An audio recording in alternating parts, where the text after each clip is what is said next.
जय बोलिए अनंत अनंत सिद्ध परमेष्ठी भगवान की जय।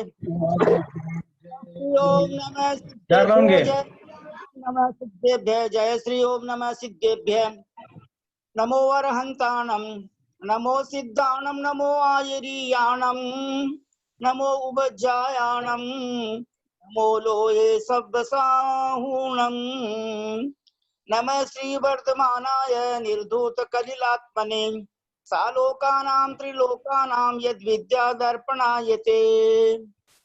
आज हम पहले भाव परावर्तन का कुछ विषय पढ़ लेते हैं, उसके बाद में कंटिन्यूअसली जो है नियम सार पढ़ेंगे। तो भाव परावर्तन पेज नंबर 18, ताकि बाद में वो एक ही विषय लगातार चलता रहेगा। कहते हैं पहले नरक की उत्कृष्ट आयु एक सागर है। एक सागर में जितने समय होते हैं उतनी बार क्रम पूर्वक वहां जीव जन्मता रहे संभव ही नहीं है। प्रतिमा बहन जी बहुत ध्यान देना इस विषय में। यानी रत्न प्रभा आदि पृथ्वी में जो आता है ना, तेष्वेक त्रि सप्तदश द्वाविंशति त्रयस्त्रिंशत् सागरोपमा सत्वानाम परा स्थिति, सातों पृथ्वियों की जो उत्कृष्ट आयु है वो बतलाई। तो प्रथम पृथ्वी में एक सागर की उत्कृष्ट आयु है। अब एक सागर में जितने समय होते हैं, हालांकि बहुत समय होते हैं, बहुत मतलब अनंत होते हैं, लेकिन उनका अनंत का अंत आ जाता है। अनंत भी 3 प्रकार का होता है, जगन्यानंत, युक्तानंत और परितानंत। लेकिन जो असंख्या से ज्यादा है वो अनंत में ही आते हैं। लेकिन ये कितना काल निकल गया, जब जीव का जिसका जब मोक्ष जाने का समय आता है तभी उसको समझ आती है। जैसे 923 जीव ऐसे थे जो निगोद से निकले और एक ही बार मनुष्य बने। वो एक पहले त्रिंद्रिय जीव बने, इंद्रगोप, इंद्र गजाइयां बोलते हैं, और वो भरत चक्रवर्ती के हाथी के पैर के नीचे दब के मरण को प्राप्त हो गए थे और वो भरत जी के पुत्र बन गए और वो उसी भाव से मोक्ष चले गए। तो ऐसे भी जीव हैं जो कभी नरक नहीं गए, कभी देव नहीं बने, कभी तिर्यंच नहीं बने। एक ही बार मतलब वो पंचतिर्यंच 3 इंद्रिय पर्याय पाई। मनुष्य भी एक ही बार बने और वो भी ऐसी जगह बने जिस वंश में दादाजी तीर्थंकर हैं और जिनके पिताजी चक्रवर्ती हैं जो दीक्षित होते केवल ज्ञानी हो गए, जिनके चाचा जी कामदेव हैं, बाहुबली मुनिराज जो मतलब 1 वर्ष की तपस्या, मुनिराजों में सबसे ज्यादा कठोर तपस्या उन्हीं की मानी जाती है। और उनके चाचा वगैरह गणधर थे, ऋषभ सेन स्वामी, बहुत से चाचा गणधर थे। और दोनों बुआ उनकी जो है गणिनी थी, समौषण में मुख्य आर्यका थी, ब्राह्मी सुंदरी। वो जो है ऐसे 923 जीव, वर्धन कुमार आदि, ये द्रव्य संग्रह में इसका उदाहरण आता है। तो वो जीव मोक्ष चले गए, क्या समझे? तो अपने सब जीवों की अलग अलग जो है लब्धियां हैं। किसी की कषाय तीव्र है, किसी के कषाय मंद है, किसी की मंदतर है, मंदतम है, और किसी की जो है तीव्र है, तीव्रतर है, तीव्रतम है। सप्तम नरक में तो तीव्रतम मानी गई है कृष्णलेशिया। फिर भी वहां जाति स्मरण और वेदना के अनुभव से सम्यक दर्शन प्राप्त हो जाता है। सायोपसम्यक दर्शन और प्रथमोपसम्यक सम्यक दर्शन सप्तम पृथ्वी में भी प्राप्त हो जाता है। तो ये जो सारा करणान योग का विषय है, इसके 3-4 पंक्तियों का भी इतना गहरा अर्थ है कि जिसको हम सामान्य रूप से मतलब समझ ही नहीं पाएंगे। अब मैं फिर पढ़ रहा हूँ, पेज नंबर 18 पर तीसरी पंक्ति है ये, जो पंच परावर्तन के पृष्ठ हैं। नरक की एक सागर है। एक सागर में जितने समय होते हैं उतनी बार क्रम पूर्वक वहां जीव जन्मता रहे संभव ही नहीं है।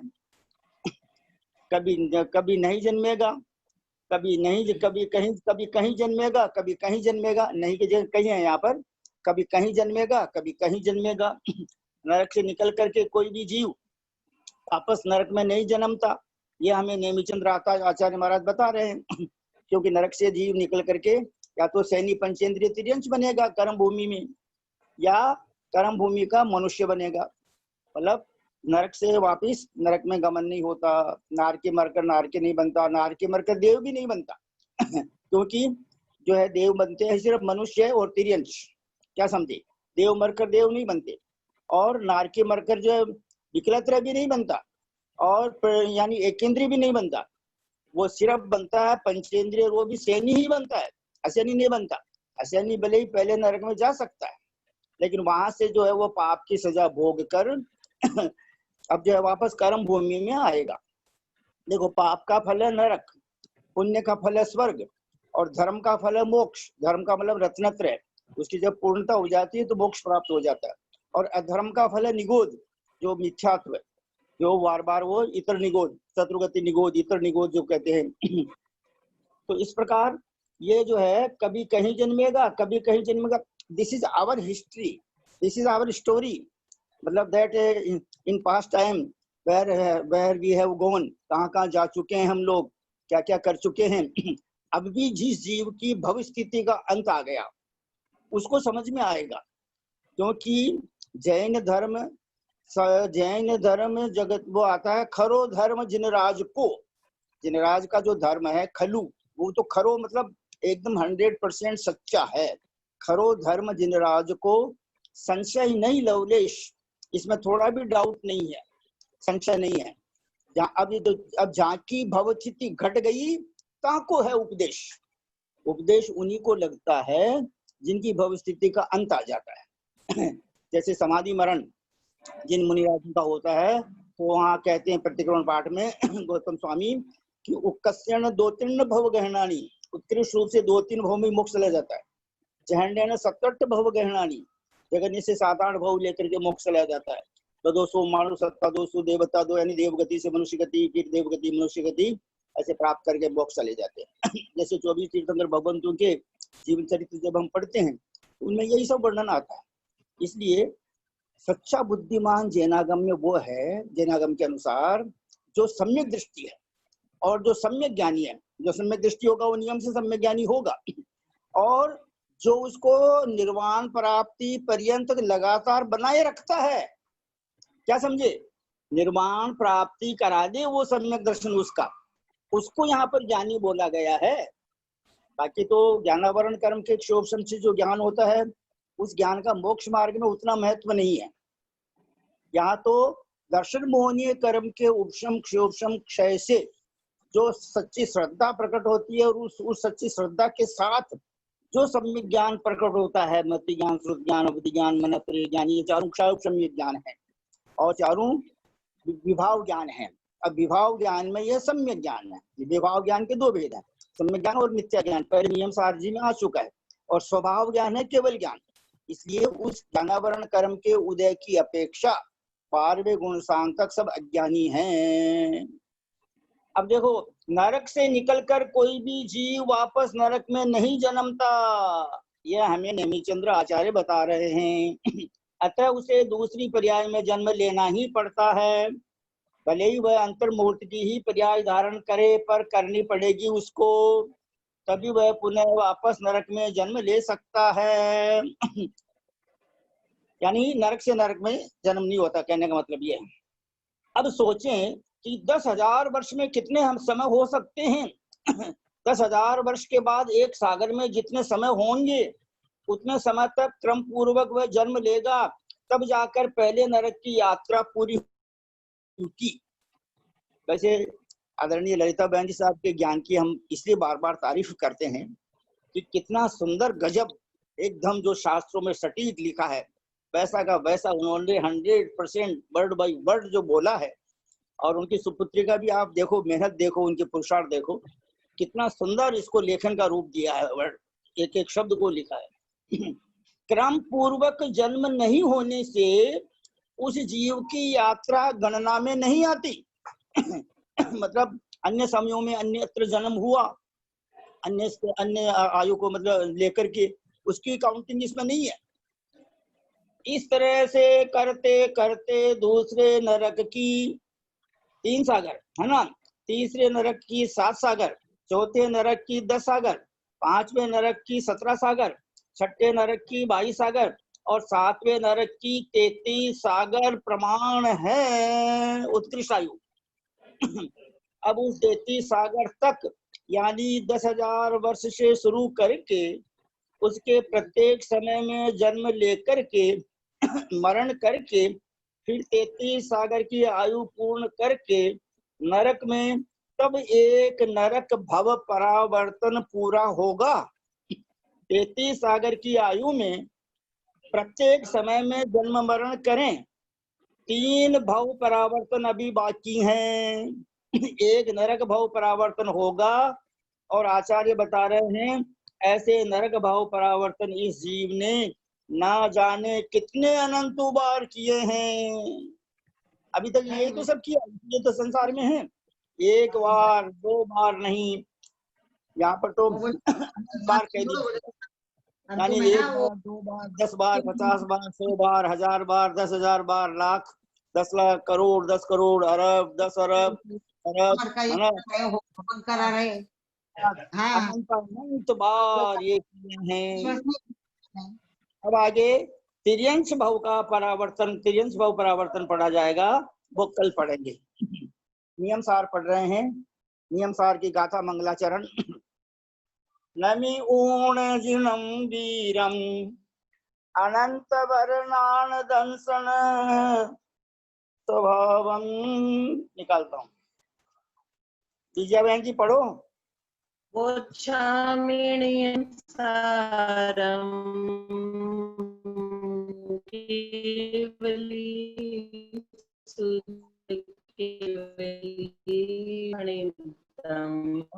हाँ बहुत सुंदर। पहली गाथा का उच्चारण सब भाई बहन याद करना। नमि ऊण जिनम वीरम अनंत वर्णान दंसन सहावम वोच्छामि नियम सारम केवली सुध केवली वणिदम। बहुत सुंदर। गाथा नंबर 27 चलेगी, 27 और पेज नंबर 40 40। एय रस रूप गंधम दोफासम तम हवे सहाव गुणम विहाव गुण मिधि भणिदम जिन समये सब पड़यत्तम।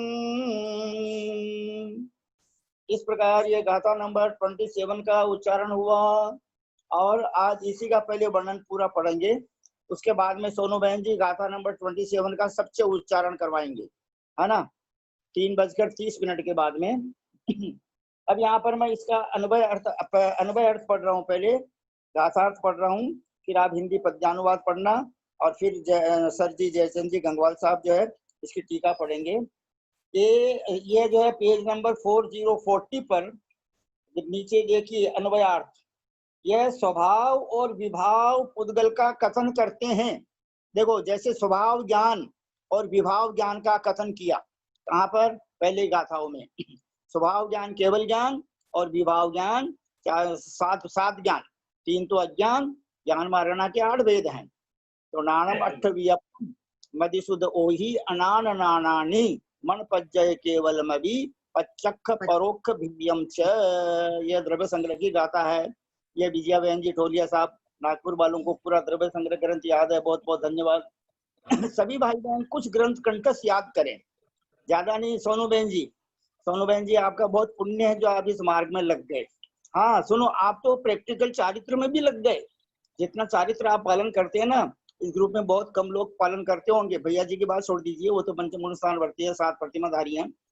बाकी जितना control on your desires you have done, उतना लोगों ने किया नहीं है। कर भी नहीं पाते हैं, क्योंकि आपने बिल्कुल खाने पीने पर सब पर कंट्रोल किया है। इट मीन्स आपका मोक्ष जाने का समय नजदीक आ गया, इसलिए आपको सच्ची बात समझ में आ गई। वो केसी जैन भैया साहब ने जो उदाहरण दे दिया वो आपके माइंड में फिट हो गया कि जैसे कोई पागल आदमी के सामने बहुत सारे कपड़े, बहुत सारे गहने, बहुत सारी मिठाइयां ला के डाल दे तो वो खुश हो जाता है। क्या समझे? उसी प्रकार सम्यक्त्व के अभाव में मिथ्या दृष्टि जीव को चक्रवर्ती का राज भी मिल जाता है ना, शुभम चक्रवर्ती है, ब्रह्मदत्त चक्रवर्ती है, तो भी वो सेटिस्फाइड नहीं होते, क्योंकि सेटिस्फेक्शन जो आता है वो सम्यक दर्शन होने के बाद में आता है, रियल सेटिस्फेक्शन। उसी का नाम उत्तम शौच धर्म है, धरी हृदय संतोष। तो यहाँ कहते हैं कि यह स्वभाव और विभाव पुद्गल का कथन करते हैं। पुद्गल में भी अणु परमाणु तो स्वभाव है और स्कंद जो है विभाव है। एक रस, 5 रस में से कोई सा भी एक रस, रस 5 होते हैं, तो आगे बताएंगे, टीका में पढ़ेंगे हमारे सर जी गंगवाल साहब। एक रस, एक रूप, एक गंध और 2 स्पर्श वाला है, वह स्वभाव गुण वाला होता है। जिनागम में जिसमें सर्व गुण प्रकट हैं, उसे विभाव गुण वाला कहा है। इसका अर्थ सिर्फ पढ़ रहा हूं, जिसमें एक रस, एक रूप, एक गंध और 2 स्पर्श हों, वह स्वभाव गुण वाला पुद्गल है, और प्रकट दिखाई देने वाला विभाव गुण वाला पुद्गल है, ऐसा जिनागम में कहा गया है। आदरणीय सोनू बहन जी, आप इसका हिंदी पद्यानुवाद पढ़ने की कृपा करें। 27 गाथा। तो वो स्पर्श एक रस गंध स्वर्ण ढोता, धारी स्वभाव गुण का परिमाण होता।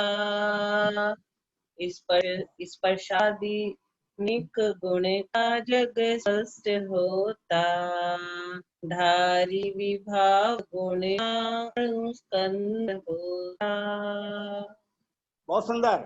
और मैं आपको धन्यवाद आज इसलिए देना चाहता हूं कि आपने 21 ग्रंथों का संदर्भ जो है मोबाइल के अंदर भेजा है, और आपने मक्खनलाल जी काला साहब को प्रदान भी कर दिया है। मैं प्रतिमा बहन जी से रिक्वेस्ट कर रहा हूं, यदि आपसे संभव हो सके तो आप जो नियम सार की अभी 27 गाथा हो गई, 28, आप जो है नियम सार की प्राकृत गाथाओं का अगर आप उच्चारण कर देंगे तो बहुत अच्छा रहेगा। और इसका हिंदी पद्यानुवाद भी अपने में से कोई श्रावक श्राविका पढ़ेंगे तो बहुत अच्छा रहेगा। और अब हम आदरणीय सर जी जयचंद जी गंगवाल साहब हैदराबाद निवासी से विनम्र प्रार्थना करते हैं कि आप पेज नंबर 41 पर जो गाथा के अर्थ के नीचे टीका का अर्थ लिखा हुआ है वो पढ़ करके हमें समझाने की कृपा करें। प्लीज जयचंद जी गंगवाल साहब।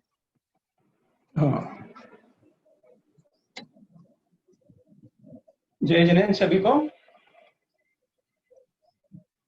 गाथार्थ, जिसमें एक रस, एक रूप, एक गंध, 2 स्पर्श हो, वह स्वभाव गुण वाला पुद्गल है, और प्रकट दिखाई देने वाला विभाव गुण वाला पुद्गल है, ऐसा जिनागम में कहा गया है। शिरपरा, कड़ुआ, कषायला, खट्टा और मीठा नाम के 5 रसों में से जो कोई एक रस, सफेद, पीला, हरा, लाल और काला, इन 5 वर्णों में से जो कोई एक वर्ण, सुगंध और दुर्गंध में से कोई एक गंध, कड़ा, कोमल, भारी, हल्का, ठंडा, गर्म और चिकना, रूखा नामक 8 स्पर्शों में से अंत के 4 स्पर्शों में से विरोध रहित कोई 2 स्पर्श, ये परमाणु के स्वभाव गुण जिनेन्द्र भगवान के मत में कहे गए हैं। अर्थात जिसके उक्त गुणों में एक रस, एक रूप, एक गंध और अंत में 4 स्पर्शों में से अविरोधी 2 स्पर्श हो, वह स्वभाव पुद्गल है। में विभाव गुण हो, वह विभाव पुद्गल है। यह विभाव पुद्गल द्यनुकादि स्कंध रूप है। इसके विभाव गुण सभी जीवों के इंद्रिय समूह के द्वारा ग्रहण में आते हैं। यह उक्त कथन का तात्पर्य है। ऐसा ही श्री पंचास्तिकाय में कहा गया है, जिसमें एक रस, एक वर्ण, एक गंध और 2 स्पर्श पाए जावे, जो शब्द का कारण हो पर स्वयं शब्द रूप न हो और स्कंद से पृथक हो, उसे परमाणु जानो। मार्ग प्रकाश में भी कहा है, परमाणु में स्पर्श 8 है, किंतु परमाणु में अंत के 4 स्पर्शों में से कोई 2 स्पर्श, एक वर्ण, एक गंध और एक रस पाए जाते हैं, अन्य गुण नहीं पाए जाते।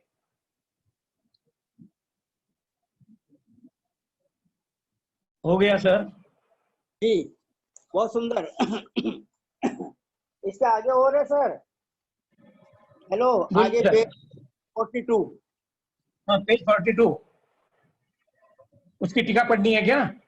नहीं, तो ऊपर की 3 लाइन और है। टीकाकार कहते हैं एक श्लोक का अर्थ है। टीकाकार कहते हैं, परमाणु में एक वर्ण आदि से शोभायमान उसके गुणों का समूह विद्यमान रहे, पर इसमें मेरे कार्य की सिद्धि नहीं हो सकती। परमाणु में एक वर्ण आदि से शोभायमान उसके गुणों का समूह विद्यमान रहे, पर इसमें मेरे कार्य की सिद्धि नहीं हो सकती। ऐसा मानकर परम सुखमय सिद्ध पद का अभिलाषी भव्य जीव अपने हृदय में एक शुद्ध आत्मा का ही चिंतन करे।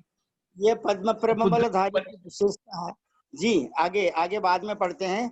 ये पद्म प्रबलधारी की विशेषता है कि प्रत्येक गाथा के अंत में वो आध्यात्मिक प्रेरणा रूप से अपने को बहुत अच्छा शिक्षा देते हैं। गाथा नंबर 20 कर रहा हूँ। अन्न निरावेखो जो परिणामो सो सहावप खंड स्वरूपेण पुनो परिणामो सो विहावपजायो। अन्वयार्थ। अन्य से निरपेक्ष जो परिणाम है वह स्वभाव पर्याय है।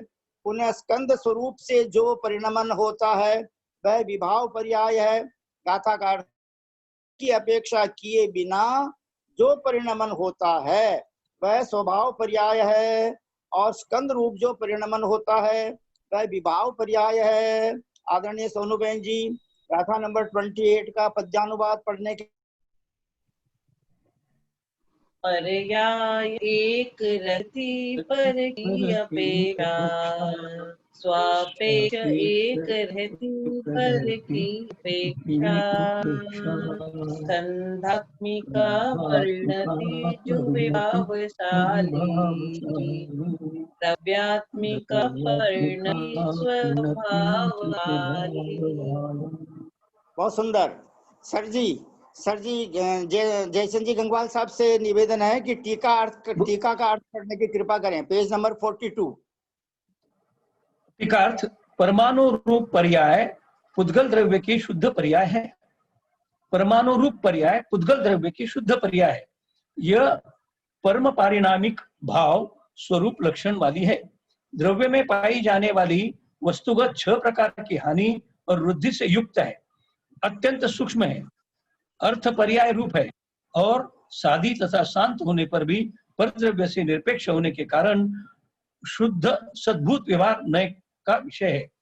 या एक ही समय में उत्पाद व्यय द्रव्य रूप होने से सूक्ष्म रुजु सूत्र नय का विषय है, किंतु स्कंद रूप पर्याय अपने सजातीय परमाणु के साथ बंध रूप लक्षण से लक्षित होने के कारण अशुद्ध पर्याय है। टीकाकार कहते हैं कि जिस प्रकार श्री जिनेन्द्र देव में कामदेव की कोई बात नहीं है, उसी प्रकार पर परिणति से दूर रहने वाले शुद्ध पर्याय रूप परमाणु में कोई बात नहीं है, और श्री जिनेन्द्र देव जिस प्रकार नित्य है उसी प्रकार यह परमाणु भी नित्य है। अब यह पुद्गल द्रव्य के व्याख्यान का उपसंहार है। आगे की गाथा है। देखिए यानी कितना सुंदर आज ये अपना दूसरे अध्याय में पुद्गल द्रव्य का वर्णन जो है हो रहा है। अब देखो, जैसे जिनेन्द्र भगवान में काम का मोह का अभाव है, उसी प्रकार अणु परमाणु में, यानी अणु कहो चाहे परमाणु कहो, उसके अंदर विभाव का अभाव है। वो स्वभाव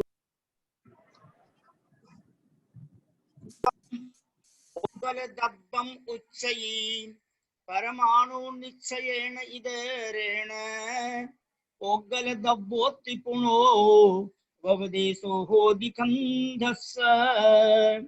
अन्वयार्थ पढ़ रहा हूँ। निश्चय से परमाणु को पुद्गल द्रव्य कहा जाता है और व्यवहार से पुनः स्कंद को पुद्गल द्रव्य इस प्रकार नाम होता है। इसमें भी निश्चय और व्यवहार लगाए सब द्रव्यों में। निश्चय ने से परमाणु ही पुद्गल द्रव्य कहलाता है, परंतु व्यवहार न से स्कंद में भी पुद्गल द्रव्य का व्यपदेश होता है। सोनू बहन जी साहब पढ़िए 29 का हिंदी पद्यानुवाद पढ़ने की कृपा करें। आदरणीय सोनू बहन जी। द्रव्य निश्चय द्रव्य व्यवहार तथा खाता सुगंधनिक अणु से बनता से है द्रव्य रूप व्यपदेश रे से। बहुत सुंदर। सब 43 पेज पर टीका का अर्थ। टीका शुद्ध निश्चय से स्वभाव शुद्ध पर्याय रूप परमाणु में ही पुद्गल द्रव्य का व्यवहार होता है, और व्यवहार नय के द्वारा विभाव पर्याय रूप स्कंद पुद्गलों में उपचार से पुद्गलपना सिद्ध होता है। टीकाकार कहते हैं कि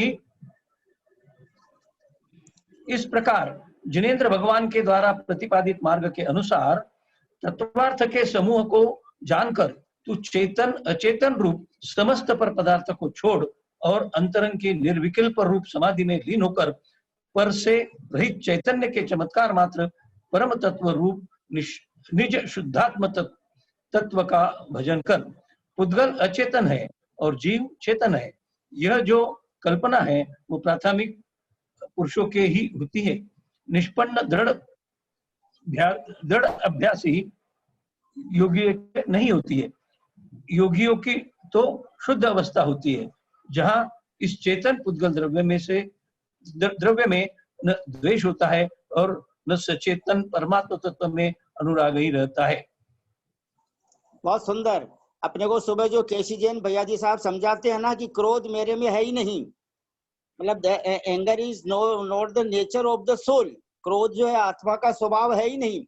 तो योगियों को तो जो है ना ये प्राथमिक मतलब शुरू के नॉलेज वाले व्यक्तियों के लिए कि भाई पुद्गल अलग, पुद्गल अचेतन है, जीव चेतन है, दोनों अलग अलग हैं। ये जो प्रारंभिक बच्चे होते हैं ना, बच्चे चिल्ड्रन जैन धर्म में प्रवेश करने वाले, उन लोगों के लिए है। बाकी जो योगी हैं, जो मुनिराज हैं, वो तो पहले से ही इसका अनुभव कर चुके हैं, तब तो उनकी मुनि अवस्था प्रकट हुई है। इस प्रकार अपना गाथा नंबर 29 तक उच्चारण हुआ। और सोनू क्या नाम सुलोचना बहन जी शिलोंग वाले, उन्होंने आज हमको ये सारे ग्रंथ भिजवाए थे। तो आचार्य श्री विद्यासागर महाराज से द्वारा रचित हिंदी पद्यानुवाद, तो उन्होंने बताया कि 21 है। मैं 41 बोल गया था सुबह गलती से, कोई बात नहीं, मैं उसके लिए माफी मांगता हूँ। और मैं सुलोचना बहन जी से निवेदन करता हूँ कि आप हमें नियम सार के पद्यानुवाद गाकर देने की कृपा करें। और प्रतिमा बहन जी से निवेदन करता हूँ कि आप हमें नियम सार की प्राकृत की गाथाएं गा करके देने की कृपा करें। अब मैं सोनू बहन जी आपसे निवेदन करता हूं कि आप गाथा नंबर आज जो पढ़ी है उनका उच्चारण करिए, तीनों गाथाओं का 27